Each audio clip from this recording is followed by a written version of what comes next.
fatherhood, movies, rants, ridiculous news, and everything else that makes you ask, what the hell is going on? From stand-up comedian Chris Kidder, this is Kidder, comedy without a filter. Life's already ridiculous. You might as well laugh at it. Hello and welcome to the first episode of Kidder, comedy without a filter. That's right, everyone. I'm Chris Kidder. How you doing? How you doing? We're doing great, aren't we? Let's just talk about Kidder without a filter for a quick second. If you're see, there's going to be a lot of that. A lot of mispronounced words. A lot of fumbling over my words. Some misquotes, some missteps, and a lot of fun along the way. That's right, Kidder. Comedy without a filter. It doesn't mean I'm going to sit here and swear and say S words, F words, C words, D words, P words, V words. That's not what unfiltered is. Kidder, comedy without a filter. I've been wanting to do this for a long time. It's a place where I can rant. I can talk freely, say what I want freely about any kind of topic imaginable. We're talking my life story, my family stories, my comedy stories, politics, stupid ass headlines from across the city, the state, the country, and the world. I want to talk to you about my favorite movies and the worst movies ever made. I'm also going to be pulling from this lovely bucket of topics. These are just random topics we're going to rant about. And you too can add to the bucket later on. Without further ado, this is Kidder, comedy without a filter. Let's go. No editing involved here, folks. If you hear a lull, don't worry. I'm not like messing up. I'm not an AI robot or anything like that. We're just here to have fun. So, we're testing. We're having a good time. We're not editing. You get Kidder. Chris Kidder. The full Monty. No, maybe not the full Monty. If you're my age, I am in my 40s. You know what the full Monty is. If you're a kid, you have no idea. Go look it up. Google it. All right. Welcome. So, I'm going to start off this episode with my own weekly rant. Every week we'll have a new weekly rant. A new subject to rant about. Whether you agree or not is irrelevant. I don't care. This is my weekly rant. And one thing I want to talk about this week is self-checkout lines. Yes, that's right. I'm talking about the self-checkout lines. Do you like them? Do you love them? Do you hate them? I don't know. That is totally up to you. I've learned to have this love-hate relationship with self-checkout lines. Okay, so for example, I live here in Glendale, California. There's a pavilions that I like to go to. I've been going there for over 20 years. I think 25 years now. I love this pavilions. You know what I really like about pavilions? Is it's clean. It's organized. You go into Ralph's, it's dirty. You go into Erewhon, it's too expensive. You go into Costco, it's too bulky. I like my pavilions. And you know what I really liked about pavilions? And I say that past tense, was the people. The people were great. I loved the people. They always seemed to be cheerful, except the baggers. The people who'd bag groceries. They weren't very cheerful. Why would you be? You're shoving people's bullshit into a bag all day long. I wouldn't like that job either. In fact, just a quick note about me. I worked in a grocery store for 2 whole weeks. 2 whole weeks. I was 17 years old, and I was a stalker. So, not that kind of stalker. I stocked shelves at nighttime. I had to come in at 11 p.m. I'd be there till 6 or 7 in the morning, stocking shelves, putting stuff on the shelves. And after about 2 weeks, I couldn't stand it anymore. And I was like, well, I'm going to go out with a bang. and not that kind of bang either. So what I did is in the middle of the night, it's probably 2 or 3 in the morning, I was on one aisle. My buddy was on the next aisle. And I remember I was putting the big, 5-pound bags, whatever they were, of flour up on the shelf. Flour, sugar, in the baking area. And I decided, you know what? I'm done. And my buddy and I were talking to each other over the aisle. I could hear him on the other side, and we were chatting loudly. Obviously, the store was closed. And I decided to stand up on my cart, take my box cutter, cut a line and an X through the top of the bag of flour, and I looked over the top of the aisle, and I whipped it down and hit him in the head, in the side of the head, and it just exploded. Flour everywhere. It was glorious. It was absolutely glorious. Of course I got fired for it, but that was okay. I was 17 years old. Who cares? Who cares?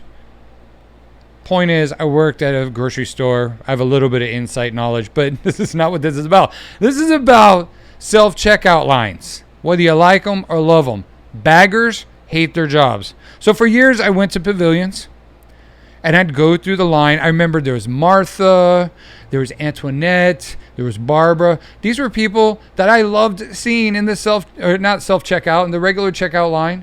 And then one day, this was maybe 8 years ago, maybe 10 years ago, they introduced self-checkout. I was like, who in the hell is doing self-checkout? I know I'm not. I want to make... These people are getting paid. I don't want to take their jobs away from them. I don't. I want to make sure that Barbara, Martha, Antoinette, Steve, all these people that are scanning my items, I want to make sure they have a job. And these are union workers. I want to make sure they have a job. I don't know how you feel about it, but that was my resistance. The thought that popped up in my head when self-checkout was first introduced. Now, for probably the first 2 years of self-checkout, I avoided it at all costs. I don't care how long the lines were. I'd either go through the express line, still a checkout line with someone working the register, but it was like 15 items or less. So I'd go into that line. I'd wait my turn. Or if I had a lot of items, go in the regular line. Say hi to Barbara, say hi to Antoinette, Martha, whatever. These people knew who I was. Some of them knew that I was married to a Filipino woman. Some people knew I had kids. There was always some fun conversation happening while they're scanning my groceries. But then I started watching the baggers. And I blame you. The people who hate their jobs the most, the self-baggers. I swear to God, they do not train people how to bag groceries. And maybe it's just me. I'm a 47-year-old grumpy old man. I'm crotchety, as my wife says. But why the hell would you put eggs, which could potentially carry salmonella, not just on the inside of the egg, but on the outside? Why would you put that anywhere near anything that I could just touch with my bare hands and eat? So we're talking candy. The big one is bread. Let's put a loaf of bread on top of the eggs. Okay, here's the thing in the morning. When I make my kids sandwiches for school, this is what I do. I get up, wash my hands. That's right. I hope you wash your hands before you make a sandwich. I wash my hands.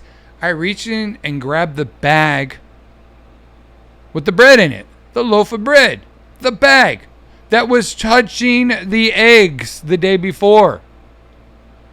And I reach in. I'd say I don't grab the bag, open it up, wash my hands before I shove my hand in the bag. No, I wash my hands before I get the bag, before I get the mayonnaise, peanut butter, whatever I'm making. I wash my hands before I get into that. There's this thing called cross-contamination. I touch one thing, I touch another, they cross-contaminate, now I'm getting food poisoning. I know, I'm not germophobic, but I am a little hypersensitive to germs. I've gotten food poisoning 5 times in my life, and each time I feel like I'm going to die. I don't want food poisoning again, ever, if I could avoid it. And I don't want to be the reason why my kids get food poisoning. So, I stopped going to the checkout lines because no matter what I said, they would always bag my groceries wrong. Please don't put the bread in with the eggs. They would put them in there anyways. And I'd be like, dude, I just said don't put them in there. Oh, I'm sorry, I wasn't listening. Well, listen, it's your job. Okay. So then I started going over to self-checkout and going, oh, well, this is kind of nice. But then I realized, like, I should get a discount. There is, in my pavilions, 6 self-checkout stations. That's 6 people that they are not paying to work the register. When you think about it, these guys are making, I want to say here in Southern California, I want to say these guys are union. I want to say they're making at least $30 an hour. $30 an hour makes sense, since minimum wage for a lot of places is like $20 an hour now. I mean, McDonald's pays you $21 an hour if you've never had a job before. That's your starting wage. So these guys, there's no way they're making less than that. So let's just say they're making $30 an hour. So $30 an hour times an 8-hour shift is what? $240 for a shift? That's how much money are we saving the store by going to self-checkout? Now, I heard those machines cost $1 million. I'm not doing the math there, but I deserve a discount.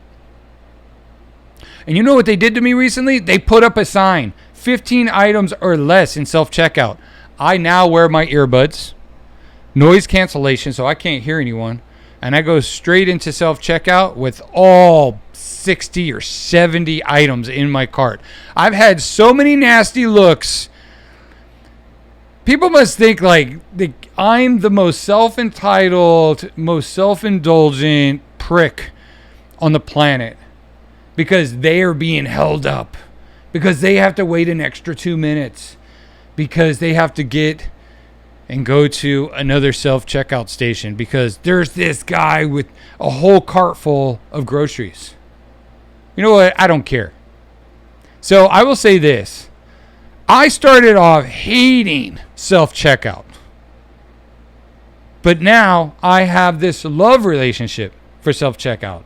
1, I bag my groceries better than anyone else. 2, I can go as fast or as slow as I want. 3, I can listen to the KIDDER Comedy Without a Filter podcast while checking out my own groceries. That's right, folks. That's my weekly rant. Moving on to the next section. That's what we're doing. Sorry if that bang was loud. Deal with it. All right. Self-checkout.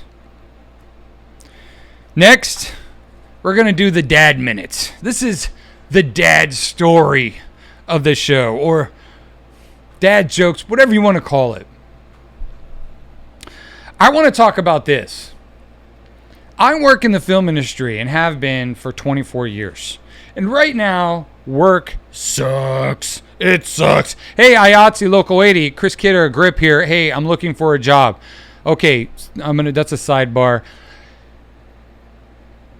The last show I worked on was out in Utah. I was working on this Western out in Utah, and that finished a month and a half ago. So I've been unemployed for almost 6 weeks. Now I'm taking little side jobs. Hey, I'll come follow you at the grocery store and bag your groceries because I'm good at it. I will come over to your house. I will rake the grass. I will fix your roof. I will fix your plumbing, your electrical. I am a jack of all trades, master of some. I can help you with your professional public speaking. Help coach you, if you will. There's a lot of things I can help you do. The point is that I'm unemployed. That's what I am. I'm unemployed. I wish I wasn't, but I am. And now my kids and my wife is getting in on it. They are starting to make jokes about me being unemployed. And I honestly, as a comedian, as someone who does stand-up comedy, I love it. I freaking love it. Yvonne, Oliver, Riley, please go harder. I love the fact that you guys are bagging on me. Because, one, as a man, it makes me feel like a piece of crap. It really does. That that I'm a 47-year-old man without a job. It's not something I chose, and something I'm working on, and I'm trying to get the next show. And here's the problem. I am constantly contemplating, do I go put in an application at Home Depot or the nursery, like one of the garden nurseries, because I love, I have a green thumb. I like working out in the gardens and stuff. So I wouldn't mind doing that. Or do I put in my application to work in an office? I have a business degree. There's a lot of options for me. I could do this, and I know without a doubt that I could get a job relatively quickly. The problem is these jobs are going to pay $18 an hour, $22 an hour, $25 an hour. If I'm lucky on one of these side hustles, $30 an hour. I did security for an event this last weekend and made $30 an hour. Cool, I did it. Quick, easy job, in, out, boom. The problem is, the moment I put in my resume, the moment I put in my application, I'd go through the interview process and get the job. I'm going to be a week into the job and get a phone call from one of my buddies, from one of my local 80 grip companions, and they say, Kidder, we have a show. It's going to run for the next 3 months. I have a show. It's going to run for the next 2 months. I have a show. It's going to be for a week and a half. It does not matter. Full scale, we're making $55, $56 an hour. That's what I'm used to making. We make good money in this business. And so now I have $55 an hour versus $25 an hour. It's a $30 difference. Sorry, not sorry, but I'm quitting my job. And I'm going to go work in the film industry again. And there is a cost. To applying to a job, getting the job, getting trained by the job, and start working. There is a cost. There's a cost of my time, but there's a cost to the company as well. They are investing in Chris Kidder. They are investing in me. They are wanting to give me money and want to spend money to train me. Just for me, after a week of having a job or 3 weeks of having a job, saying, all right, piss off. I found something else that pays way more. To me, I know there's an ethical thing there. There's an ethical line that I feel like I don't want to cross. I always want to give my best. Every time I work for someone, work with someone, I want to put my best foot forward and kick ass for those who hired me. And the last thing I want to do is bail. I do not want or have that reputation of bailing, and I don't want to start having that reputation of bailing. So, therefore, I am trying to find little side hustles until I get my next grip job. And I'm hopeful. California has been slow. Tax credits ended, all that stuff, but then they were reinstated, and things are slowly ramping up. I called the hall. They said, hey, work's picking up. It's only up 2.5% from last year, but we're expecting it to go even higher as more shows start rolling out because of these new tax credits. Cool. Awesome. Work is in the future, but is it in a week or is it in a month or is it in 6 months? I don't know. In the meantime, I'm trying to get through. The point is, my kids are hilarious. Last night, after we were eating, I cooked dinner, cooked some ribs. The kids were cleaning up the kitchen as they do. Son was doing dishes. Daughter was putting away the food, the leftovers. And I overheard them talking. I didn't hear exactly what they said. But then my wife started laughing. And I was like, what? And she laughed even harder because I didn't hear it. Turns out that they were talking about, my daughter was talking about a job. And my son said, Oliver said, oh, he said it quietly, oh, we don't say that word in this house. Some people might find it offensive. My wife is dying And she tells me, and I can't help but laugh because that's hilarious.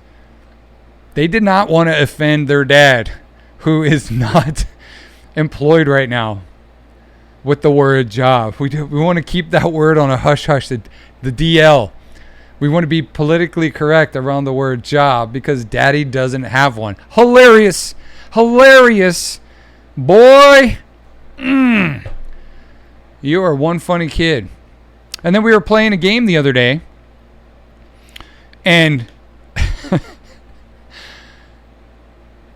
we were playing a card game, and just without the full backstory, someone made a bad turn. Someone made a bad move. And I was like, right? I did the whole like a crash and burn kind of a thing. And my wife, Yvonne, she looks over at me and she's like, oh, that's kind of like your career. Now again,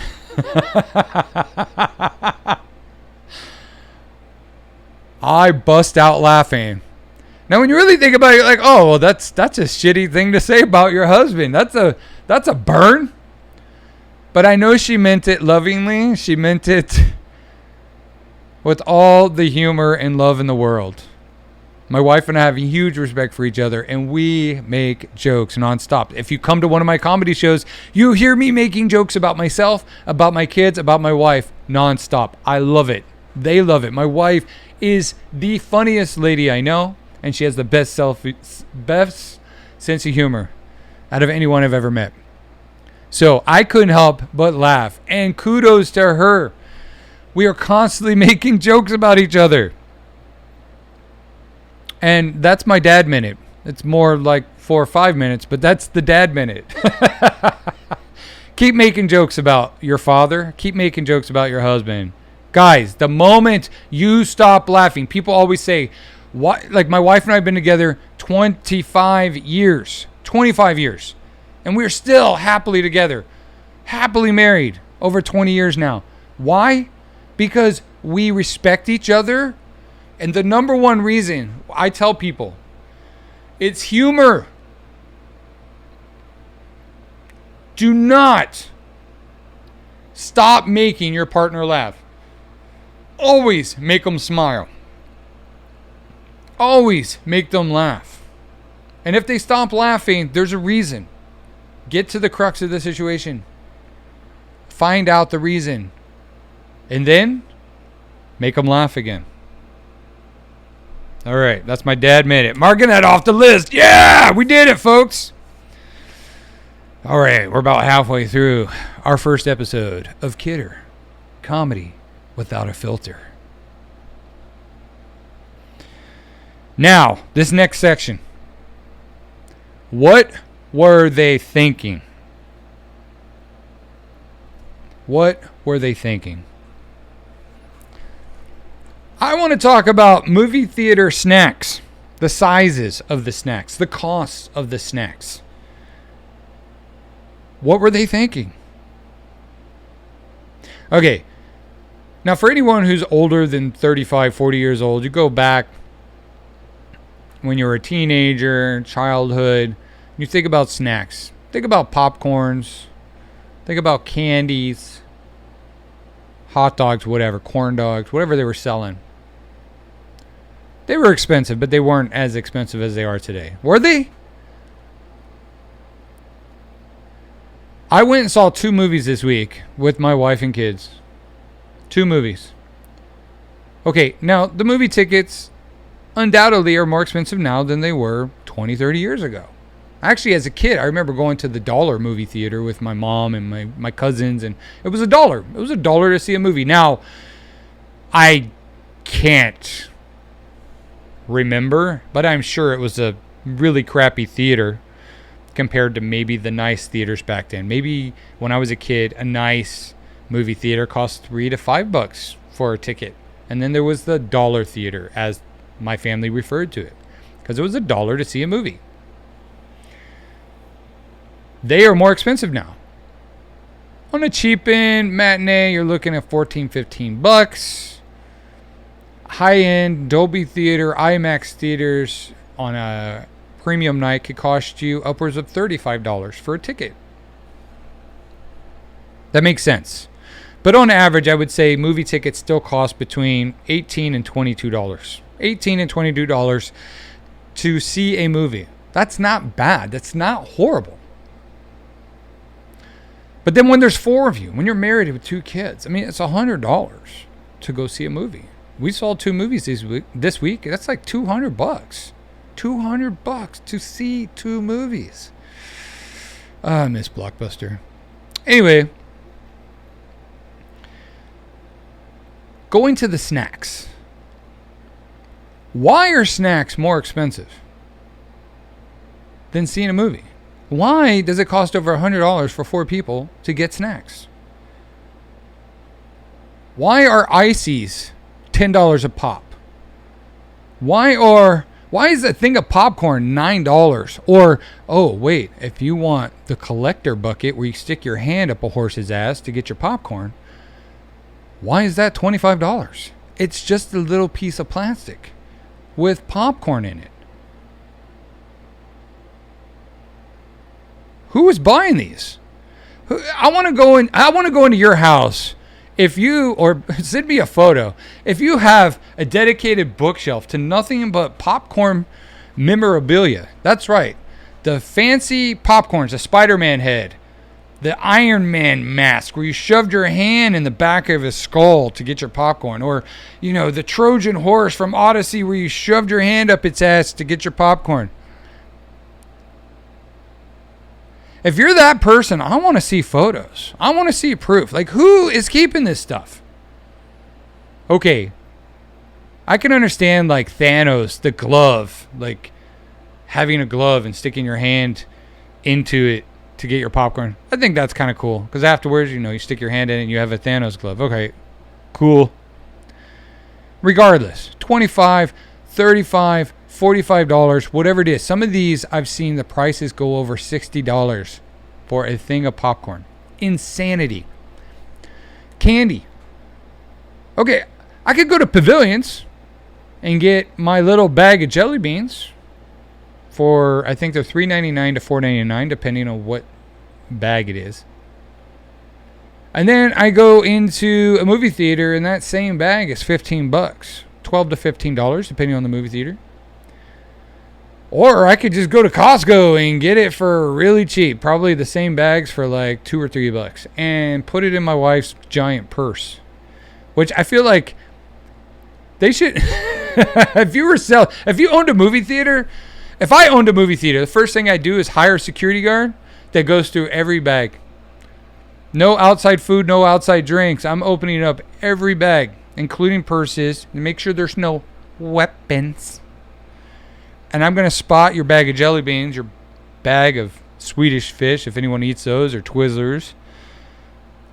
Your bottle of water that's turned sideways at the bottom of your purse. I'm going to find that and be like, oh, no, sorry, ma'am. We don't allow outside food or drinks. Now, maybe that would kill my movie theater. No one would come back and be like, oh, this place is a joke. I can't bring in my own crap.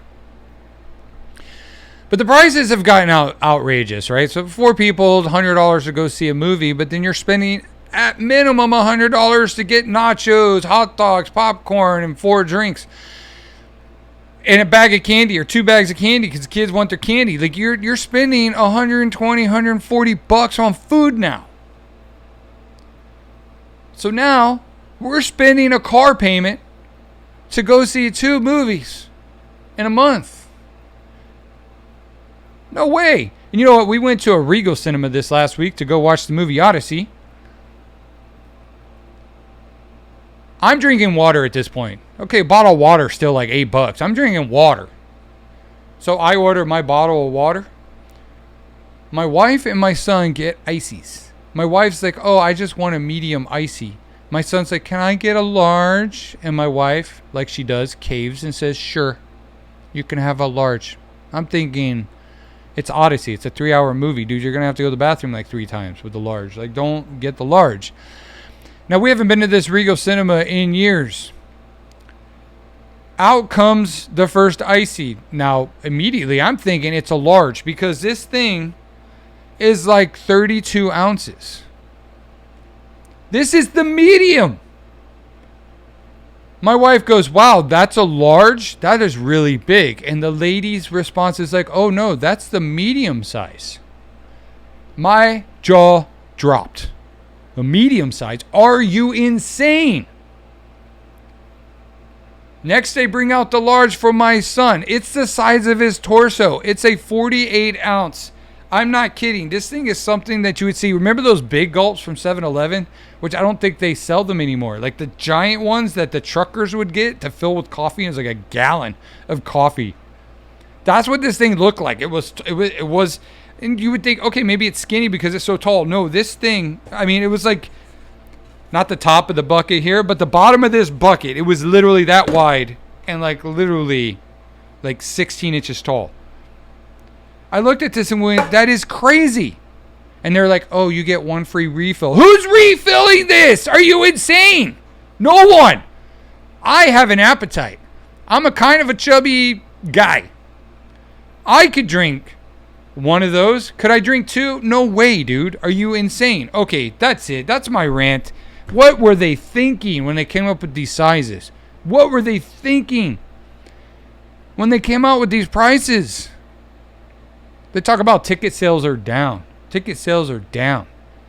Well, just because not everyone has $100, $200 to go see some movies. Insanity. Absolute insanity. We got to figure this out, folks. We got to figure this out. Moving on to our next section. What were they thinking? All right. I want to talk about some recommendations here. Movies, guys. Movies. Now, my recommendation section will range from food, movies, film, television, streaming shows, products.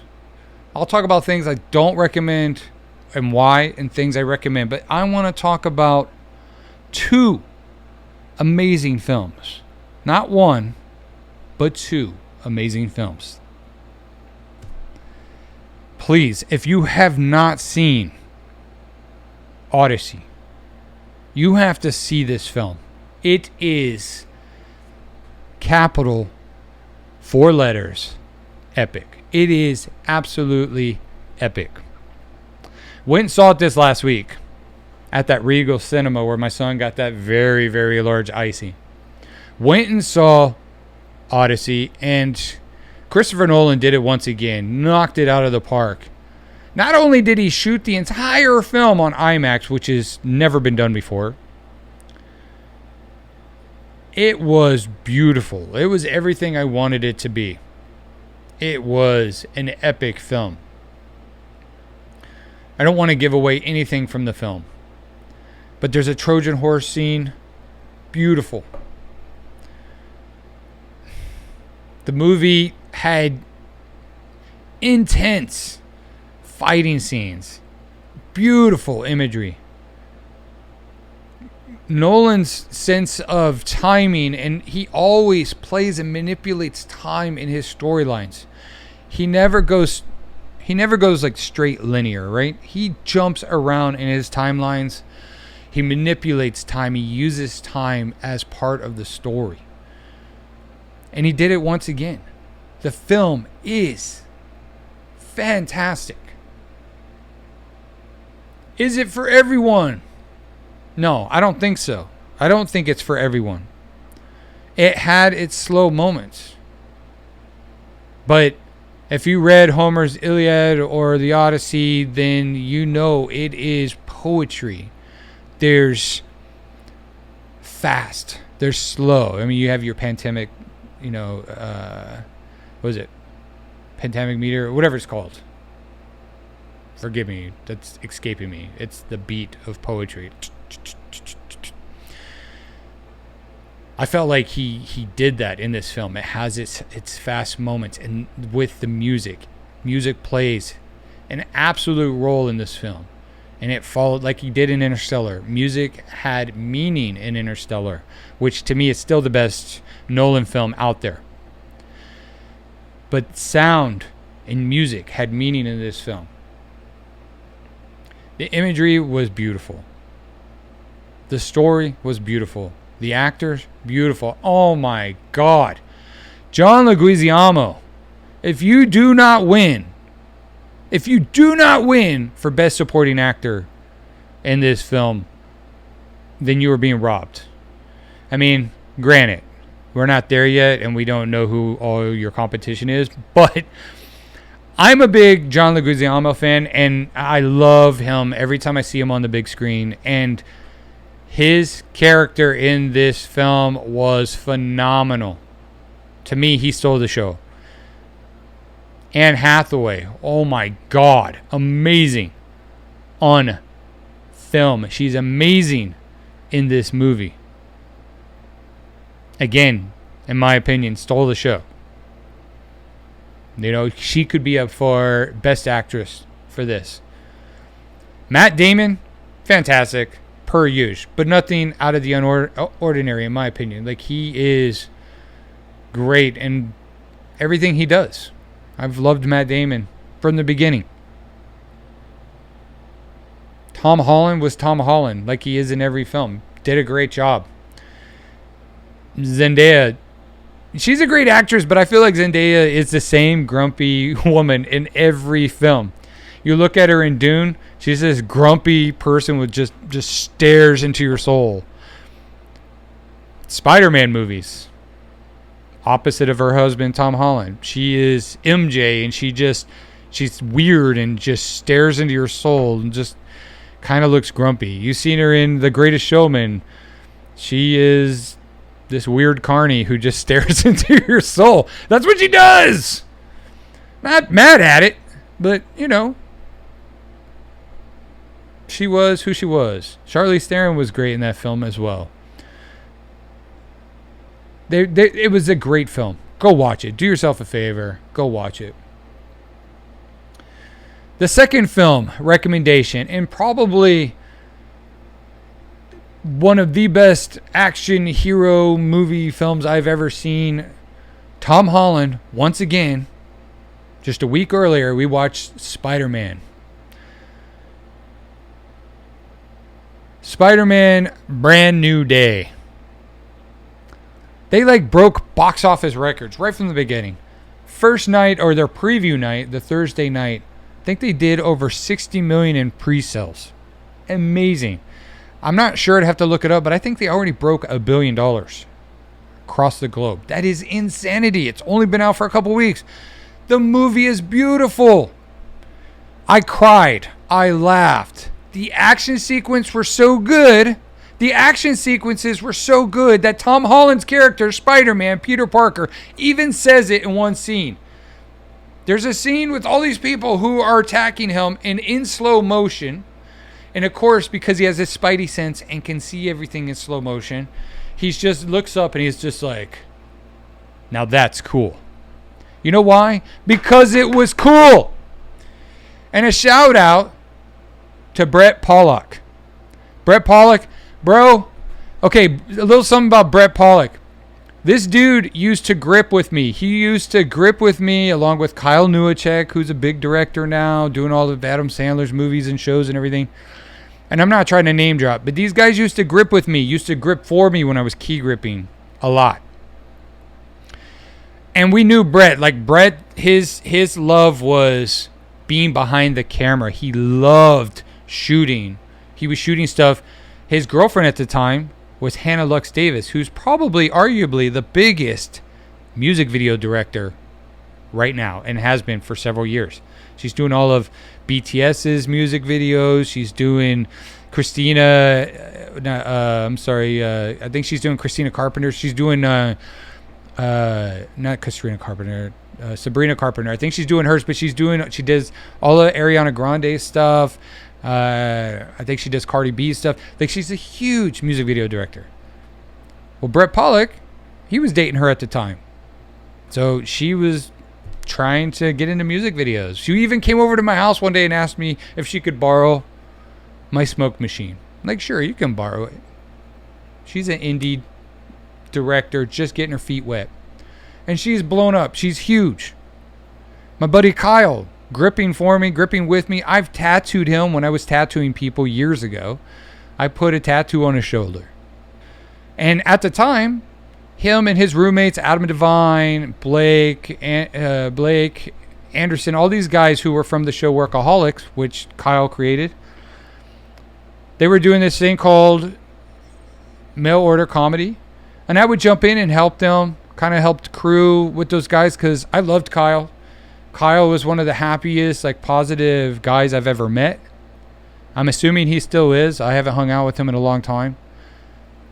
But, yeah, I was helping them do stuff. I'd show up, help them they did these music videos. They had this little group that they made called the Wizards. They were all dressed up as wizards and did rapping. They were hilarious, and I'd show up and help them. And I didn't charge them any money. I'd just come in and help, dude. I love these guys. Thought they're hilarious. And then we had Brett Pollock. Brett Pollock gripping with me. Wanted to be behind the camera. Shooting stuff. And this dude just shot Spider-Man. Brand new day. So excited for this guy. Amazing work. Amazing work, Brett. His shots were amazing. It felt more like the comic books.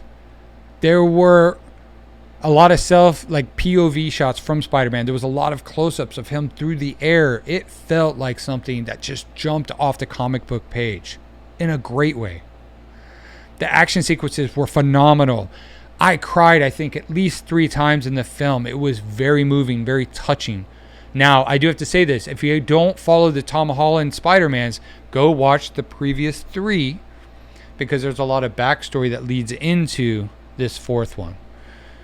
It is phenomenal. Do yourselves a favor, folks. I recommend the Odyssey. I recommend Spider-Man Brand New Day. Please go check out these films. All right, moving on. News that sounds fake, folks. I wanted to put this in here because almost every day I'm seeing news that just sounds absolutely absurd. Now, I'm digging these up on social media. I'm digging these up on Google search engine, trying to find some of the stupidest articles that just sound fake. But these are real articles. And I'm bringing them here to you folks. This first one, the title of this news article.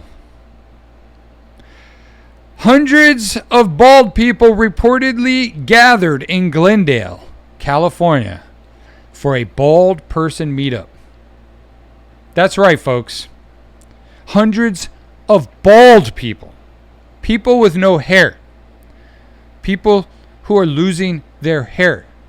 People who want to be bald, and I'll say why in a minute. Meeting in Glendale, California. By the way, that's where I am coming to you, folks. I live in Glendale, California. For a bald person, bald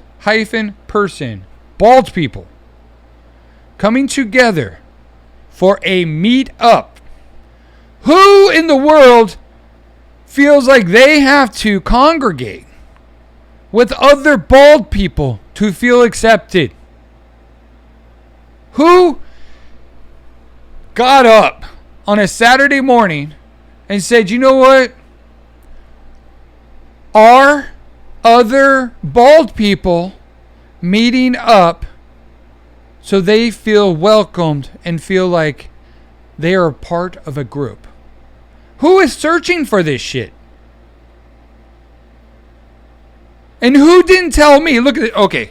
I know some of you guys are only listening to me on Spotify or wherever you're listening to your podcast. I'm balding. I'm losing my hair. I'm thinning up here. This is why I shave my head. Because I look like Krusty the Clown if I grow my fro out. It's super thick on the sides and in the back. But on the top, it's a little lackluster. Who did not send me an invite? Who went to this thing? Who are you? I want to know. And why didn't I get an invite? And you know what? What kind of snacks were they handing out at this bald meetup? I want to know, and I'm going to go I'm going to go get someone who's going to advertise just for men, or I'm going to try to troll this group. I am going to find out. I will report back on a future podcast. I'm going to Google this find out who's running these meetups, and I'm going to show up just so I could check it out and report back. And then also, is there an opportunity for me to troll them? Can I troll these people? It says in the article that there was even an impromptu head shaving. Who was getting their head shaved to feel like they were a part of this group? I'm going to show up and it's going to be like some cancer thing, like people donating their hair for cancer. That's what it's going to be. And I'm going to look like the dumbest a-hole on the planet trying to be a part of something or try to troll a group that's out there trying to do good for the world. And I'm just going to go in there with the complete wrong attitude. That's my MO. That's what I do, folks. Not on purpose. I've got this thing called foot in the mouth disease. I've said the wrong thing at the wrong place at the wrong time so many times, more often than I could count. And that's what's going to happen. Second article, folks. Second article. Finland, the country of Finland, hosted its wife carrying, that's right, wife carrying championship. That's wife hyphen carrying. Finland hosted its wife carrying championship. Competitors raced obstacle courses while carrying their partners. Wow. Wow, wow, wow. My wife and I have been together 25 years. I stopped carrying her like over 20 years ago. I mean, this has to be a young man's sport. It really does. And it has to be, there must be like, are there weight brackets? I want to know, is there weight brackets? Like if I'm a grown man who weighs 220 and I'm carrying my wife who's 95 pounds, am I going against the guy who's 220 carrying his wife who's 150? I'm just saying, there's got to be featherweight, lightweights, medium weight, and heavyweight. There's got to be. I want to throw this out there. Finland, if you get word of this and you don't already have brackets, we need to add that and incorporate that into the sport. I want to see weight brackets because that's the only thing that makes sense. And I want to petition to the Olympics of 2028, which are supposed to be here in Los Angeles, California. Can we add this? Can we advocate to add a wife-carrying championship, a wife-carrying obstacle course where men compete? And you know what? Let's throw it out there. Let's open it up to the more butchier women who like women, right? I'm not against the LGBT community. Like you wanna be a woman carrying your wife, I'm down for that too. But it could be the male sport and female sport of wife carrying, or maybe there's the opposite. There's the wife carrying the men category. Let's make it really interesting, right? So you got someone like Bill Burr who's like, oh, the WNBA should lower the hoop. It'll make it more interesting if these women can dunk, right? It'll make it more fun and entertaining. That's Bill Burr's spin on it. It's hilarious. It's a funny spin. Not going to happen, but it's a funny spin. And I would say the same with this sport. Funny spin would be make it where women carry their men. It would make it more entertaining. Like it's okay. Obviously, I can watch a man carrying his wife. But what about that same woman carrying her husband? Now that's hard, right? That's like me going on a hike carrying a 300-pound rucksack. And I say 300-pound not because my wife is 300 pounds, because she's not even close. But I'm saying the ratio, right? I'm 220. If I carry a 300-pound rucksack, that would be similar to a woman who's like 120, 130, carrying her 200-pound husband. I think that's hilarious. I think that makes it more interesting. That makes it more competitive. Let's see you do them squats. Let's see you really work them legs. Those women would have the biggest calves on the planet. They would. Obviously, they would have to be like Filipino. And I say this because my wife's Filipina, and she has very large calves. She has those working woman calves. She has those, I will shot put you into the stratosphere calves. That's what she has. And they're beautiful, but they're strong. Very competitive. I think my wife could carry me on her back. She does in other ways. All right, moving on. All right, last article. That sounds fake, but it's very true.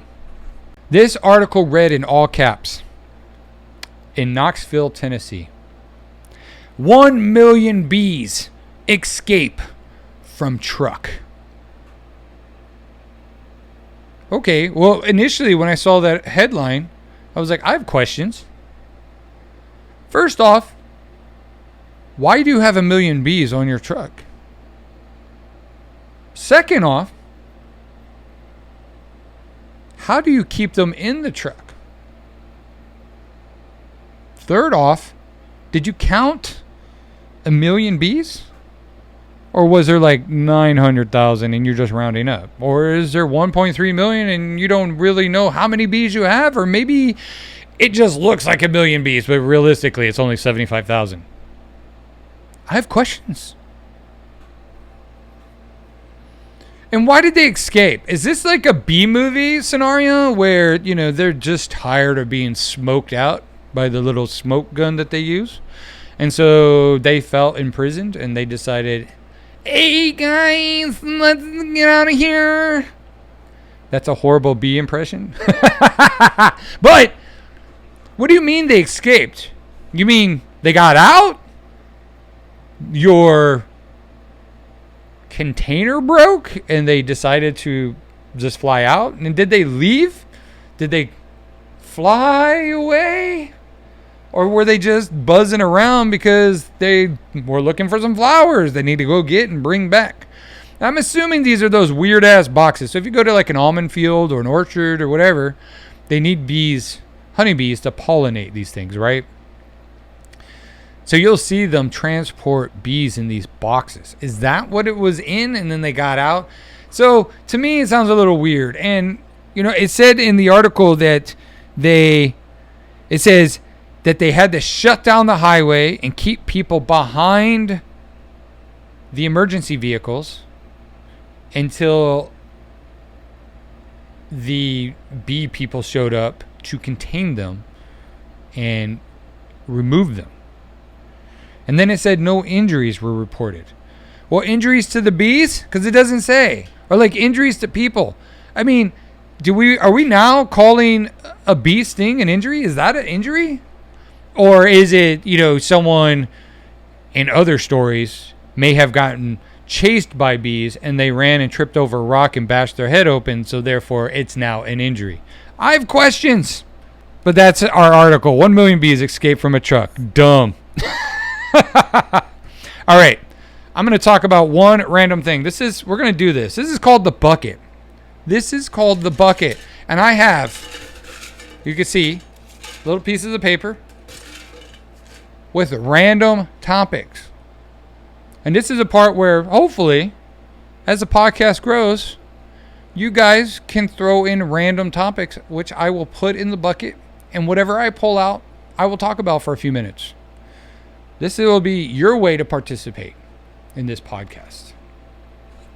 So I'm going to pick out one and we're just going to rant for a couple minutes. That's what we're going to do because that's what this podcast is all about. So the first thing we pulled out. Oh my God. OMG. Burials in space. Now for anybody who knows me well, knows this is a huge topic of mine. This is something I love. I love that this one came up first to start off this segment. This will be a segment every week in KIDDER. So I could talk about fun stuff. Burials in space. If you don't know me, here's a little insight. I want to be buried in space. That might sound weird to you. But one, I'm a little claustrophobic. I don't want to be in a box in the ground 6 feet under. I know my body's dead. My conscience isn't there. I'm not going to experience what it's like to be in that box 6 feet underground. But the idea of someone shoving my body in a box, people saying goodbye to me in a box, then people standing on the dirt 6 feet above the box that I'm in, just does not sound appealing at all. And I have no idea like why this became a thing in the past many moons ago. Be it religion, be it culture, be whatever. I just hate the idea of being put in a box. Now I get that your family can come visit you, but you got to think about it. 1-2 generations later, if you're not close with your grandkids, they're not going to come see you. So maybe your kid or kids come see you a lot at first, and then their lives get busy and they forget to come by. Or they moved on emotionally. They're not going to come by and see you again. So now you're just a rotting corpse inside a rotting box above a stone, which quite frankly is rotting over time, because you look at some of these tombstones from the early 1800s, 1700s, 1600s. Some you can barely read anymore. The stones have worn away because they've been weathered down from rain, from wind. Wind always carries little pieces of dirt and sand or whatever. So it's going to just break down over time, like you, breaking down. So why burials in space? So this idea came to me when Elon Musk came up with SpaceX and started talking about, and him along with, what's his name? The guy from Virgin Records. He came up with Virgin Airlines, right? His name is eluding me right now. But these guys are all talking about space travel and commercializing space travel. And I know, I think Obama was the one who initially shut down NASA, at least from government funding. They shut down all the channels, which whatever, right? We spent a lot of money on NASA, which wasn't really doing much, to be honest, as far as what we would think NASA does. I'm sure they do all kinds of other things. That's a side note. But the point is when Elon Musk really started pushing, and Bezos, Jeff Bezos, whatever, these guys are all pushing towards space travel, commercially in space travel. Let's put people on the moon. Let's put people on Mars. Let's put people in space. Let me throw Katy Perry and my wife in a space shuttle and along with a few other women and throw them into space, for 5 minutes, 10 minutes, whatever they did, and then bring them back down. To me, that was nuts. To me, that was the rich women sending their husbands down to see the Titanic in that little weird submarine that got crushed. Trust me, that was the rich women saying, "No, baby, you go ahead. You guys go ahead and go have fun. I'm gonna go get my nails done." That was a quick way for them to get rich. That's a faster way to become a billionaire. Let me tell you that. But being buried in space, to me, the moment space travel is commercialized and it's reduced to a fraction of the price as it costs now, right? Because I think they're charged $250,000 to $500,000 to send you up in space. But there's a lot of risks because it's not perfected yet. There's still mistakes being happened. We need it to be minimum mistakes, right? They say air flight on an airplane is safer than being in a car, right? Because in a car, your chances of being in a fatal car accident is a lot higher than being in a plane crash that's fatal. So when space travel is not very fatal, or very, very, very, very low odds of being fatal, and the prices come down because we've learned to, like Elon Musk and his team has done at SpaceX, to reuse rockets. Let's reuse the piece that makes it cheaper. So it brings the price down. So once it starts really coming down, my whole idea was, well, when I die, and hopefully it's in my lifetime, my wife can spend, instead of spending 10 grand, 20 grand on a big funeral and putting my ass in the dirt, spend 10, 20 grand. You can burn me to ash so that I'm a smaller payload and a smaller capsule. Or if we have the money, it'd be a higher cost, higher payload, means more fuel, but put me in a capsule and send me into space. Just launch me. Space shuttle goes up. Let's say we have 100 people and it goes and just rockets everyone away from the Earth. And then those bodies just continue. Now, in their travel, maybe they get intercepted by the sun. Maybe by the time they get out far enough, they get intercepted. Depending on the trajectory, they get intercepted by Jupiter, or they smash into a meteor, out in the Kuiper belt, or whatever it's called, the outer meteor belt that's out there. Or maybe you're lucky enough where your body just travels through interstellar space and makes its way to one of the nebula or one of the other galaxies, and maybe someone intercepts you and regenerates your body and mind. That's not why I want to do it, that I'm going to be regenerated by some alien. That's not why. I just think because I love astronomy, out of all the sciences, I've taken more astronomy than any other science. I love space. It's scary, but it's beautiful. There's a meteor shower this week, by the way, on August 12th. That's actually tomorrow. Yeah, that's tomorrow. And I'm going to take my son out there to go see the meteor shower. I rather be launched into the stars. And here's another huge supporting factor.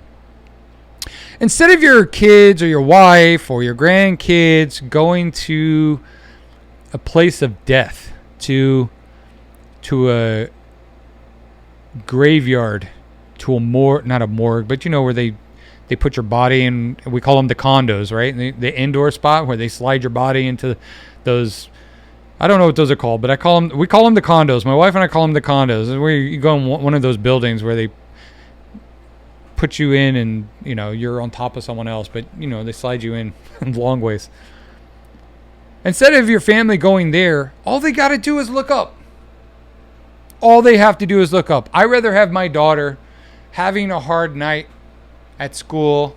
Well, hopefully it's not that soon. Jeez Louise. But let's say, she's much older and she's having a difficult night and she wants to talk to her dad. All she has to do is look up at the sky. Look up at the stars and say, Dad, I miss you. Wish you were here, but I'm glad that you're always going to be up there looking down over us. What's weird is when someone says, oh, they're looking down on me, but they're actually in the ground. I get that's from a standpoint of heaven and hell, right? If they're talking to me, they're looking down.